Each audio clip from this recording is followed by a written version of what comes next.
Saudações, minha irmã, seja muito bem-vinda nesse canal. Nesse vídeo você vai entender por que é muito mais difícil para as mães se autocuidarem, e para isso a gente vai falar um pouco sobre o nosso contexto enquanto mulheres e mães na sociedade, que na maioria das vezes estamos aí sem saúde, sem sanidade, com muito sentimento de culpa por não ser boa o suficiente, né? Sem paciência, extremamente estressada, sobrecarregada, e que muitas vezes isso resulta inclusive numa dificuldade grande da gente colocar a educação não violenta em prática, né, com os nossos filhos. A gente também vai entender nessa aula os dispositivos sociais que fortalecem com que as mães se mantenham nesse lugar de principais cuidadoras dos filhos, né, e também da casa, da família, as principais responsáveis pelo relacionamento dar certo, sempre em busca de um padrão ouro de excelência, né, nesses papéis, que dificilmente a gente consegue alcançar, principalmente se a gente não for rica e não puder contratar uma bela rede de apoio, né, e ter acesso à saúde de qualidade. E justamente por não conseguir alcançar esse padrão ouro, como consequência da inconsciência dessa construção social, é que muitas de nós, a gente se afunda em sentimento adoecedor de frustração, culpa e também de estar inadequada, né? Nessa aula também quero te mostrar que sim, tem possibilidade da gente construir uma sociedade muito mais saudável, onde a gente possa ter mais saúde física, mental, emocional, espiritual, que a gente possa ter relacionamentos mais saudáveis, mais respeitosos, seja com nossos filhos ou com nossos cônjuges, né? Ou mesmo com nossos familiares. E no final dessa aula eu também vou te dar ferramentas poderosas para que você possa cuidar de si mesmo estando num contexto desfavorável de sobrecarga. Para você que ainda não me conhece, muito prazer, eu sou a Jaque Canuto, mãe de 3, solteira, tenho uma filhinha com paralisia cerebral, uma rede de apoio quase nula, sou empresária, produtora de conteúdo, mentora, professora, terapeuta integrativa, yogi, e ajudo outras mães a organizarem suas rotinas, se autocuidarem com disciplina, a se redescobrirem enquanto mulheres para, consequentemente, se tornarem mães cada vez melhores. E se você se interessa por esse tipo de conteúdo, não se esquece de se inscrever aqui no canal para ter acesso de forma gratuita a esses conhecimentos que vão contribuir muito aí para o seu processo de desenvolvimento pessoal e para a construção de uma vida mais saudável, mais feliz e também de uma maternidade mais leve. Nesse vídeo eu vou te contar como eu libertei de várias doenças, vícios, né, hábitos ruins, superei abusos, entre outros traumas, e construí ali minha melhor versão até então, mesmo depois de ser mãe, passar por relações tóxicas, sem ter muito dinheiro e pouquíssima rede de apoio, né? Então, sem mais delongas, solta lá a vinheta que lá vem a história. Eu sou mulher, sou loba poderosa, sou creadora da vida aqui na terra, sou gestadora de todo renascer, que en mi vientre está todo mi poder. Eu sou diosa toda poderosa. O primeiro ponto que eu quero trazer aqui é que a gente nunca pode cair nessa falácia de mas sempre foi assim. Mentira! As mulheres nem sempre foram sobrecarregadas, exploradas com múltiplas jornadas, nem sempre foram violentadas, nem sempre foram traídas, nem sempre disputaram umas com as outras, nem sempre foram culpabilizadas, e o trabalho de cuidado também nem sempre foi naturalizado como algo exclusivo nosso, né? E entender com mais profundidade como que culturalmente, historicamente, a sociedade foi adoecendo as mulheres através da violência, da exploração e da subordinação também, é uma ferramenta muito poderosa, né, para a gente desnaturalizar essa cultura patriarcal que não favorece a sociedade, nem os homens, nem as crianças e muito menos nós mulheres, né? E o primeiro passo para a gente poder mudar essa realidade é justamente a consciência. E se você é uma mulher que também quer ter argumentos fortes, né, quando ouvir esse tipo de frase, que sempre foi assim, que isso é papel de mulher, isso é natureza de homem, homem é tudo igual. Quando você vê uma mulher sendo aí violentada, traída, abusada, sobrecarregada, Escuta esse conteúdo até o final para que você tenha consciência e argumentos para debater esse tipo de frase e principalmente ferramentas para poder transformar a sua realidade e contribuir aí para a construção de realidades mais respeitosas, mais amorosas, não só com as mulheres, mas como todas as pessoas, né? Esse conhecimento profundo que eu vou te passar agora é hiper importante porque o primeiro passo para a mudança é justamente o conhecimento, né? Trazer para clareza, para o nosso consciente, porque a verdade ela nos liberta. Porque muitas das vezes quem nos aprisiona é a nossa própria ignorância. E para a gente desnaturalizar essas falácias sobre a naturalização dos papéis de gênero e que sempre foi assim, hoje a gente já tem conhecimentos científicos o suficiente para entender, né, através de estudos arqueológicos, históricos, né, que comprovam a existência de outros tipos de sociedades antigas, né, que eram sociedades matrilineares. Nessas sociedades havia um outro tipo de importância e relevância para as mulheres e para o gênero feminino, né? Em alguma dessas sociedades, inclusive, somente a ascendência da mãe era levada em consideração para a transmissão tanto de nome quanto de bens e até mesmo de status, né? E no âmbito religioso, que é onde mais se fortalece a cultura patriarcal na nossa sociedade, por mais de 27 mil anos nessas sociedades antigas que a gente está chamando aí de matrilineares, as representações religiosas de Deus eram mulheres, né? Ou seja, eram deusas. Tanto esculturas e imagens encontradas no período paleolítico, que é a famosa Idade da Pedra Lascada, que se instaurou ali há mais ou menos 2,5 milhões de anos antes de Cristo até 10 mil anos antes de Cristo. E essas esculturas também foram encontradas no Neolítico, né, que é o período que a gente chama de Pedra Polida, que aconteceu ali entre 10 mil anos a 3 mil anos antes de Cristo, né?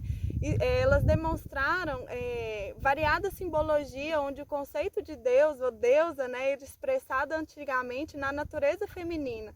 E esses conceitos foram base das primeiras experiências religiosas humanas. Um ponto importante de ressaltar é que há fortes indícios que nessas sociedades matrilineares já havia uma divisão social do trabalho, né?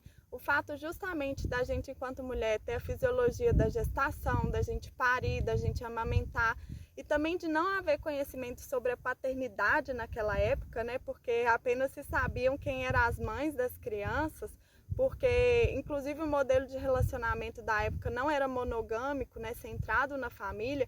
Isso favoreceu para que as mulheres ficassem responsáveis por atividades ali que as deixassem mais próximas, né, das suas crias e do abrigo do grupo. Existem inclusive fortes indícios que são defendidos aí por alguns teóricos de que foram inclusive as mulheres que descobriram tanto a agricultura quanto o preparar do pão, de tecer, fiar o linho, né? A questão da lã das vestimentas através da lã dos animais e de outros utensílios domésticos aí, com barro, por exemplo, né? E por causa dos homens terem característica de mais força, isso propiciava desde aquela época para que eles se colocassem mais no trabalho de caça e de proteção dos grupos. Mas em nenhum dos sítios arqueológicos, né, nem dos europeus, nem dos asiáticos, foram encontradas nenhum tipo de evidência de guerra, né, ou de autoridade de alguma forma naquela época. E onde essas culturas que prevaleciam, a ideia da deusa, né, era mais enraizada a paz nos grupos, né, não tinha muito conflito, muita guerra entre as comunidades. Os indícios históricos mostram que a supremacia da deusa nessa época e a reverência do feminino não implicava numa dominação social e religiosa feminina, né, que representasse um sistema matriarcal, onde houvesse uma superioridade, né, do feminino em relação ao masculino. Muito pelo contrário, pelo que parece que as sociedades da época elas eram pautadas em valores, né, de parceria, de distribuição igualitária, tanto de tarefas quanto de bens, né? Mas foi aí no período de transição mesmo da sociedade de coleta para a sociedade de caça, que foi acontecendo de forma gradativa a criação de uma nova estrutura social que valorizava a força física masculina, né? Principalmente pela sua habilidade mesmo de caça e luta. E também veio a descoberta do homem em relação à paternidade, né? À procriação. E esse fato foi revelado, segundo algumas teorias, né, pela criação de animais domésticos. Isso tudo, né, contribuiu para que aos poucos fosse dado esse lugar de supremacia mesmo masculina na sociedade. A mudança que se deu, né, do culto a Deus a um Deus masculino foi reflexo dessas questões socioeconômicas e culturais da época, e essa mudança foi sendo reforçada através de uma reelaboração tanto de mitos quanto de simbologias que até então sacralizavam e fortaleciam a imagem da mulher e do feminino e que passaram a inferiorizar e até demonizar as mulheres na sociedade, né? Então, o patriarcado, que se instaura aí por volta de 4.000 anos antes de Cristo, e se a gente for pensar na história da humanidade e das sociedades matrilineares, né, 6.000 anos é muito pouco, né, mas é o suficiente para colocar o patriarcado como a ideologia de dominação mais enraizada na cultura humana, né? A ciência mostra que, na verdade, o começo dessa superioridade dos homens sobre as mulheres aconteceu ali no início do Neolítico, né, com a formação das primeiras sociedades sedentárias e as primeiras privatizações de terras, né? E esse processo foi consequência principalmente do desenvolvimento da agricultura e da domesticação também das espécies, né? E também de condições climáticas que foram favoráveis para essas sociedades deixarem de ser nômades, né? O sedentarismo, ele permitiu os primeiros acúmulos de produção que fizeram com que os homens passassem a realizar o trabalho produtivo, ou seja, né, com valor de venda, né, de troca, como o artesanato, o alimento, né, que até então era realizado em sua grande maioria pelas mulheres. Por sua vez, né, as mulheres foram assumindo um papel reprodutivo, ou seja, de manutenção da vida mesmo, né, como o trabalho de cuidado das crianças, dos idosos, dos doentes, né. E nisso as mulheres começaram a perder ainda mais posição social nos grupos, porque a principal atividade delas não gerava esse valor de troca. E por mais que o sistema patriarcal tenha se instaurado de fato, né, enquanto esse modelo predominante por volta de 4.000 anos antes de Cristo, na Grécia Antiga, que aconteceu do século XIV a 9 antes de Cristo, as mulheres já ocupavam uma posição social que era equivalente à dos escravos, né, e já havia uma subestimação do trabalho doméstico, né, para as mulheres, que também já eram excluídas do mundo intelectual. E na Roma Antiga, no século 8 a.C., que houveram as primeiras normas severas, né, de sistematização da família com características extremamente patriarcais, né? Lá também as mulheres eram impedidas de usar o transporte público e eram obrigadas a andar a pé, assim como os escravos. Então a gente vê que o patriarcado não é apenas uma simples diferenciação de papéis, né? O conceito do patriarcado ele é usado na literatura internacional para significar relações de poder mesmo entre homens e mulheres, onde a subordinação das mulheres ocorre de diversas formas em diferentes contextos e períodos históricos, né? E quem ignora essa subordinação não sabe de nada de história ou não consegue ter uma percepção crítica do funcionamento da sua própria família, né? É claro que a gente teve muitos avanços e, na minha opinião, a gente nunca esteve tão perto de uma libertação das mulheres como agora, aqui no Ocidente, né? Mas basta a gente olhar para dentro das nossas casas, para as nossas relações, principalmente conjugais aí, para a nossa sobrecarga, para a nossa saúde, pelo fato dos homens de se acharem no direito de chegar em casa depois de um dia de trabalho e colocar a bunda no sofá e esperarem só ser servidos, pelo fato do trabalho de cuidado dos filhos ser na maior parte das mulheres, né? Pelo fato de homens traírem suas mulheres e quererem exclusividade delas, pelo fato de grande parte dos homens terem filhos e sumirem, né, deixando a responsabilidade dos filhos só pelas mulheres, pelo fato, né, do número de feminicídio, de estupro, né, a gente vê quanto que o feminismo foi e ainda é necessário. Nem precisa da gente olhar ali para o lado, para alguns países do Oriente Médio, né, que até hoje são extremamente machistas, que tem casamento forçado, que tem casamento com criança, mulher tem que usar burca, né, são extremamente violentadas mesmo, para a gente observar que esse sistema ainda está muito enraizado entre nós e muita coisa precisa ser mudada aí, né? Então a gente vê que o sistema do patriarcado ele diferencia os sexos, ou seja, a biologia e a fisiologia humana em categorias sociais características que não são naturais como foram culturalmente construídas, né? E a gente chama essa diferenciação do sexo de gênero. A teoria do patriarcado, ela necessita dessa diferenciação para se manter como um sistema de poder fundamentado aí na explicação de que homens e mulheres seriam em essência diferentes. E essa diferenciação sexual, ela é fortalecida culturalmente, principalmente no âmbito da família, né? Onde essa cultura patriarcal encontra seu principal lugar de reprodução. É na família que as categorias como temperamento, status, papéis são pela primeira vez adotados e assimilados com todo rigor e reproduzidos pela sociedade como modelos originais, né, ou naturais de comportamento. E apesar de antiga instauração da sociedade patriarcal, foi no período de transição do feudalismo para o capitalismo, que durou do final do século XV ao final do século XVII, onde aconteceu uma redefinição ainda mais drástica, né, na diferenciação desses papéis produtivos e reprodutivos e nas relações entre homens e mulheres, né, principalmente através do estabelecimento de uma divisão sexual do trabalho rigorosa mesmo, né? Esse processo ele foi essencial para o desenvolvimento do sistema capitalista que a gente vive hoje, já que as mulheres eram vistas como geradoras das novas forças de trabalho, né? E como responsáveis pelo trabalho de cuidado gratuito das famílias, enquanto os homens tinham que sair para trabalhar nas lavouras e também nas primeiras indústrias que surgiram ali na época, né? Porque até então, no contexto feudal, as atividades giravam em torno da subsistência mesmo, né? E a divisão sexual do trabalho era muito menos rigorosa, porque não existia até então uma separação tão forte entre a produção de bens e a reprodução da força de trabalho. E no novo regime monetário que se instaurava nessa transição, né, para o capitalismo, só a produção para o mercado passou a ser vista como, de fato, uma atividade de valor, né? Enquanto o trabalho de reprodução da vida, ou o trabalho de cuidado, que a gente chama, foi desvalorizado, deixando inclusive de ser considerado trabalho e mistificado intencionalmente pela Igreja e pelo Estado como vocação natural das mulheres. Quem aí nunca ouviu falar, né, aquela velha história de perguntar para alguma criança com o que a mãe trabalha e ela simplesmente responder que a mãe não trabalha, né? Isso nada mais é do que a demonstração de toda essa construção social milenária e tão enraizada no nosso inconsciente coletivo de que o trabalho de cuidado reprodutivo das mulheres não é considerado um trabalho.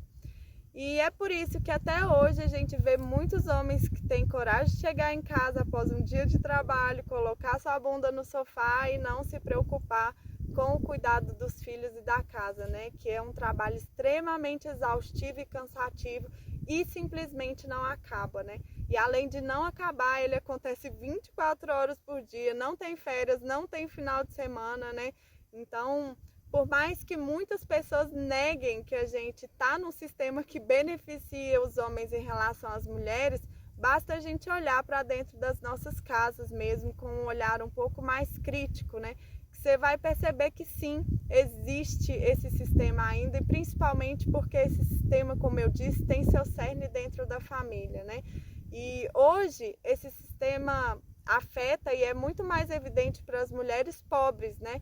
Para as mulheres negras. Por isso que a gente vê muita burguesa aí na rede social falando mal de feminismo, né?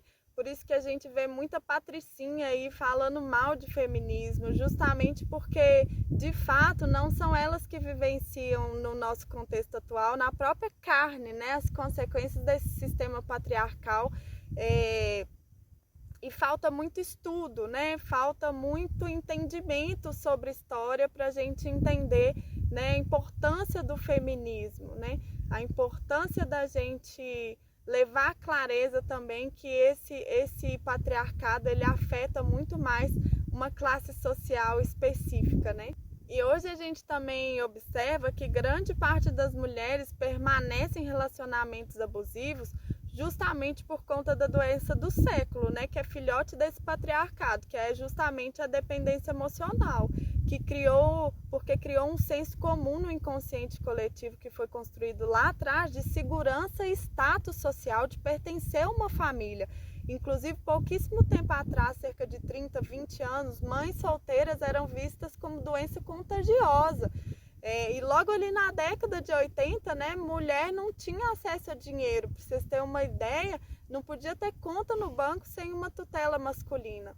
Então, ainda hoje, as mulheres inconscientemente trazem um puta medo de ficarem sozinhas, né? De não conseguirem outro relacionamento, de não darem conta de bancar a estrutura de seus filhos, né? E eu não vim aqui falar mal da família, falar que família é ruim, mas eu vim conscientizar que é nela e também nas religiões que estão o cerne da estrutura patriarcal. E que se a gente não se levantar para criticar e bater o pé e denunciar, vai continuar tudo igual. A gente precisa, de fato, construir um modelo de família que seja baseado no amor e não na dependência, né? A gente vê que a maioria dos homens hoje estão procurando uma mãe, não uma companheira.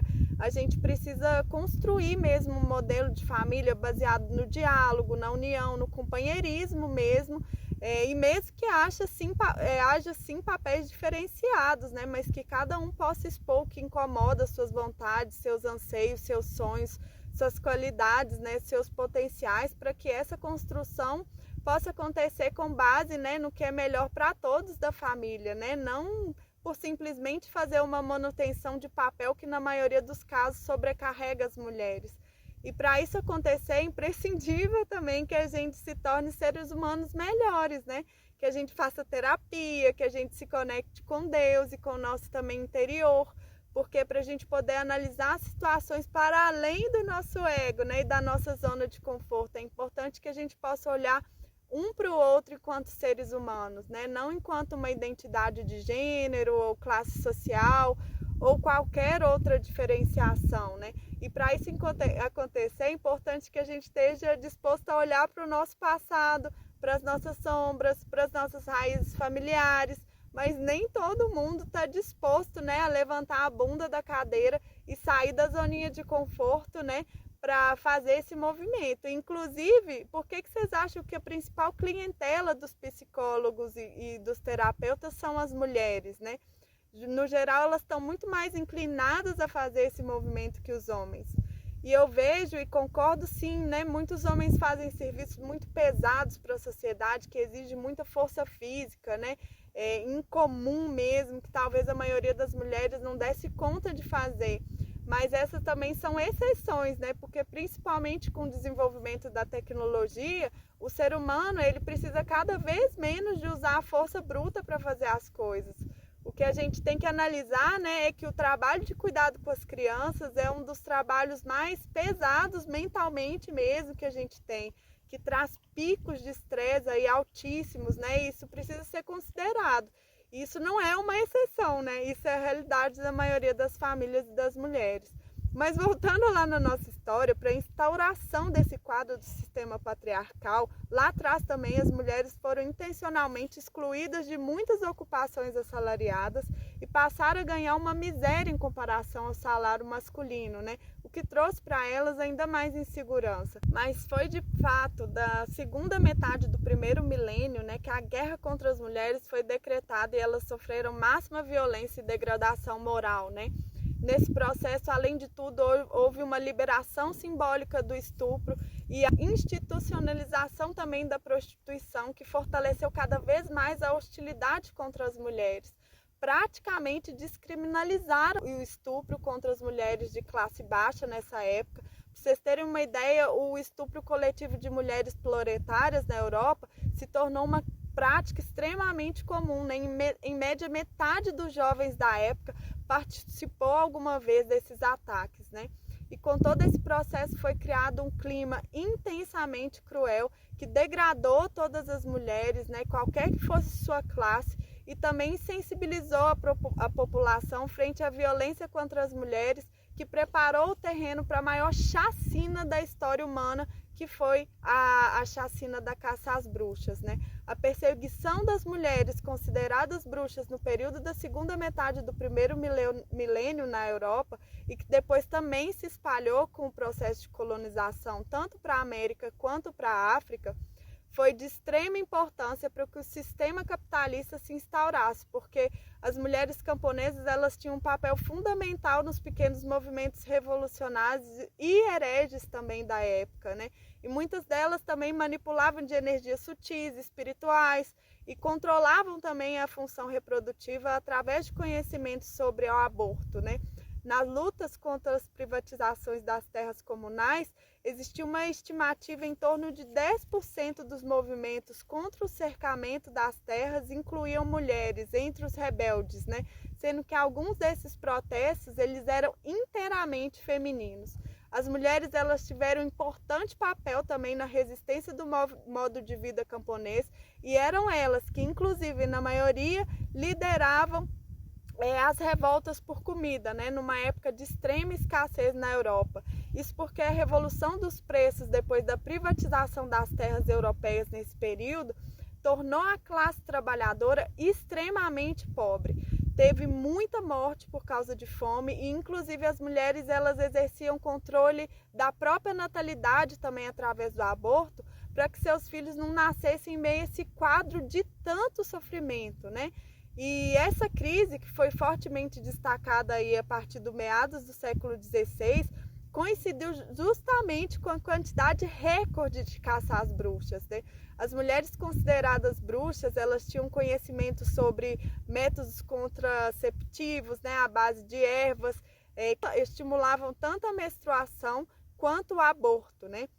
E também deixavam as mulheres estéreis. Nesse período onde a população europeia estava drasticamente baixa por causa das doenças, né, e também da fome, também tinha um falso estigma de que a quantidade de habitantes de uma nação era diretamente correlacionada à riqueza daquela nação. Então a prática de controle da natalidade passou a ser castigada, né, e foco das discussões da época. Então, através da caça às bruxas, que o Estado e que a Igreja exerceram um papel fundamental nesse controle da natalidade e também na construção de uma nova função social que degradava a identidade das mulheres. Foi destruído todo um universo de práticas femininas, de relações coletivas e de sistemas de conhecimentos que eram a base do poder das mulheres na época, né? E para resumir essa longa história, a gente vê, né, que o período da transição do feudalismo para o capitalismo foi uma derrota histórica mesmo das mulheres, né? Elas foram expulsas dos seus ofícios produtivos, seu trabalho reprodutivo foi desvalorizado, elas foram estupradas, violentadas, mortas, e isso se expandiu para todo o território das Américas e da África com o processo de colonização, né? Existe uma estimativa aí de que aproximadamente 200 mil mulheres foram julgadas bruxas e grande parte delas foram torturadas e mortas nesse período, né? Coincidentemente, isso porque eu não acredito em coincidência, foi nessa mesma época, mais especificamente a partir de 1760, que começou um movimento de publicação massiva que modificou radicalmente a imagem da mãe e de seu papel na sociedade, né? Essas publicações e discussões intelectuais recomendavam que as mães cuidassem pessoalmente de seus filhos e impunham a amamentação e a obrigação de serem mães antes de tudo. Esse pensamento deu raiz ao mito do instinto materno, que surge com força total 200 anos depois. Daí surge também o termo amor materno, que começa a ser exaltado como algo natural, justamente por ser favorável à sociedade. E apesar das atribuições bíblicas já conferirem santidade e valorização do exercício materno, né, na Idade Média e na Antiguidade, até então alguns elementos relacionados à maternagem, né, tais como acalentar, amamentar, eram exercícios feitos por amas de leite, né, e não por mães biológicas. E vale lembrar que nessa época também as famílias eram construídas pelos interesses econômicos, né, e não tinha nada de questão afetiva, né, nas relações conjugais. É inegável que existe na maioria dos casos um grande amor das mães pelos filhos, mas a gente observa aqui que isso foi usado intencionalmente e com o discurso de que esse amor é instintivo para que as mulheres se dedicassem ao trabalho de cuidado não monetizado das crianças, que é um puta trabalho, para os homens poderem ir sendo retirados gradativamente desse papel, né? E isso dá início ao processo de individualização também do cuidado com os filhos, caracterizado por um ditado que a gente escuta até hoje, que é: quem pariu Mateus que o embale, né? Que na verdade esse ditado é quem pariu que mantenha e o embale. Então pedimos desculpa aí aos Mateus que já se sentiram injustiçados aí por esse ditado. Mas brincadeira à parte, um abre aspas aí com uma informação interessante também, é que a ciência moderna já desvendou que esse amor forte, né, das mães pelas crianças não é exclusividade das mães, e sim do cuidador, da pessoa que tem o contato pele a pele com a criança, né? Que é o que gera grandes quantidades de ocitocina, que é considerado aí o hormônio do amor, e que pode ser gerado tanto na mãe quanto no pai ou por qualquer outro cuidador, né? Mas voltando à nossa história, depois de mais de 2 séculos de terrorismo do Estado e da Igreja, foi que surgiu esse novo modelo de feminilidade, né, que propõe o que seria uma boa mãe, uma esposa ideal, passiva, obediente, parcimoniosa, casta, né, de poucas palavras, sempre ocupada aí com as tarefas de cuidado e em busca de um padrão ouro de maternidade e de esposa que raramente consegue ser alcançado, principalmente se a mulher não tem dinheiro, né? E resumindo, a gente vê claramente que o patriarcado é uma construção política e religiosa, culturalmente construída justamente para explorar e subjugar as mulheres, né? Os homens, eles foram tendenciados a ser retirados do trabalho reprodutivo, né? E ir para o trabalho de fora da casa, né? E se tornarem também responsáveis pelas finanças da família.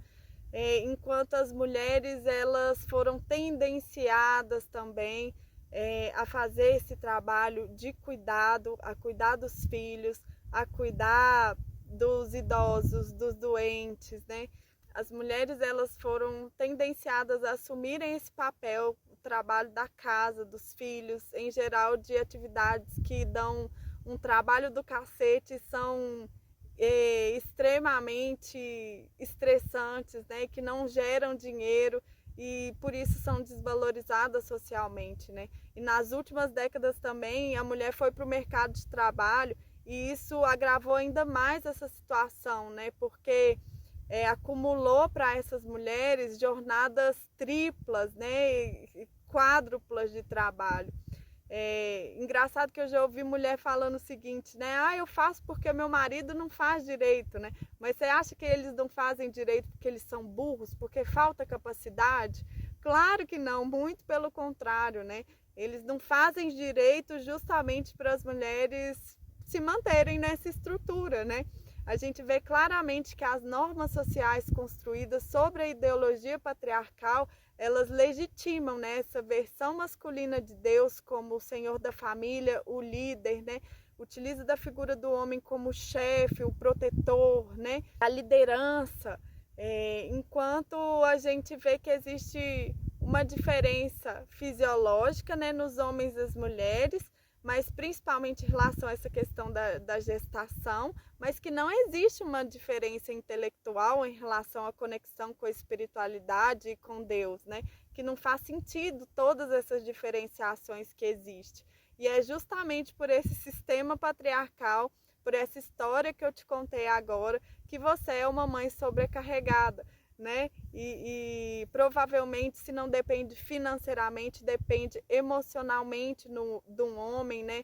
E tem um baixo nível de amor próprio, né? Porque não aprendeu a cuidar de você, porque a sociedade não incentiva que a gente faça esse movimento. E é justamente por esse sistema e por toda essa história, né, que você é uma mãe sobrecarregada, estressada, provavelmente depende, né? Se não for financeiramente, emocionalmente do homem, né? E por isso que você não tem amor próprio para se priorizar, para se autocuidar e cuidar da sua saúde. Não é falta de tempo, não é falta de rede de apoio.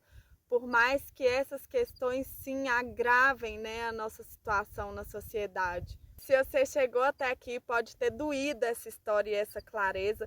E eu não vou te deixar com esse tapa na cara sem te propor também alguma solução, né? E a primeira coisa que você tem que fazer é justamente o que você acabou de fazer, que é estudar, é trazer luz aí à consciência, né, ao seu consciente.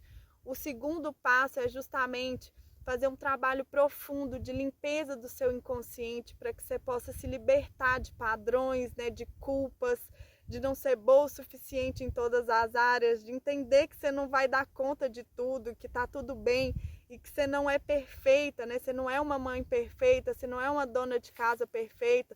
Sim, às vezes você vai ter que deixar uma louça suja para você poder meditar ou fazer uma prática, uma atividade física, ou mesmo descansar, né?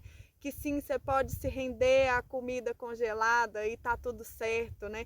Esse trabalho de limpeza ele é muito importante porque, como a gente viu, são milênios de patriarcado que enraigou no nosso inconsciente coletivo que a gente tem que ser cuidadora, mãe, esposa em primeiro lugar, né? Eu lembro que mesmo com toda essa consciência, né, nos meus últimos relacionamentos, eu me senti envergonhada de sentar para meditar ou fazer um yoga, né, com uma louça suja ou a casa desarrumada, né? E se eu já me sentia envergonhada, imagina o que esses homens não pensavam, né? Se eu fizesse a minha prática em vez da função de cuidadora, mãe do lar, né? Com certeza haveria um julgamento aí nesse processo, mesmo que inconsciente. Então é muito importante que também, ao mesmo tempo que a gente vai fazendo essa limpeza do nosso inconsciente, a gente conscientize também nossos parceiros, né?